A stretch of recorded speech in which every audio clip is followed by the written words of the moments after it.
La déclaration de Cotonou est une feuille de route commune pour les parties prenantes au sommet du numérique. Elle est également un cadre harmonisé pour les engagements des pays de l'Afrique de l'Ouest et du Centre pour réduire la fracture numérique et pour investir dans l'intelligence artificielle. C'était important parce qu'aujourd'hui on a vu quand même une vingtaine de pays représentés de l'Afrique de l'Ouest et du Centre. Et ce que moi j'ai toujours déploré, parce que moi je travaille dans plusieurs pays, Simplon intervient dans 24 pays, et je vois que les pays travaillent jusqu'ici en silo.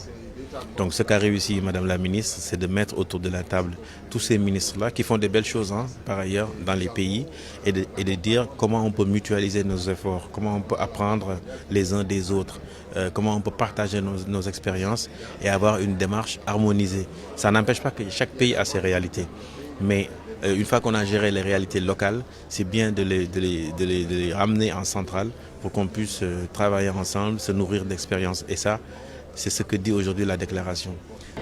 Je crois que c'est le mot d'action qu'on a parlé tout à l'heure, parce que toutes les choses qu'ils ont parlé aujourd'hui sur l'aspect de digitalisation, de data et l'accès et l'augment de revenus, tout ça est déjà là et on a pris ça, mais il faut l'action au niveau de chaque pays. Et c'est l'engagement du gouvernement qui peut supporter tous les privés et le start-up et qu'on a parlé tout à l'heure, mais c'est important. C'est très important pour avoir le public, le privé et les individus qui peuvent contribuer. Parce que si le gouvernement va faire tout faire, et ils n'ont pas à aller. Si le privé va le faire, ils n'ont pas à aller. Mais il faut la combinaison de les deux, l'appui de l'État pour les privés, aussi pour aller de l'avant. La déclaration de Cotonou marque un tournant important dans le développement des offres numériques en Afrique de l'Ouest et du Centre. Et de l'intelligence artificielle, des piliers de compétitivité, de souveraineté et de prospérité partagée pour notre région.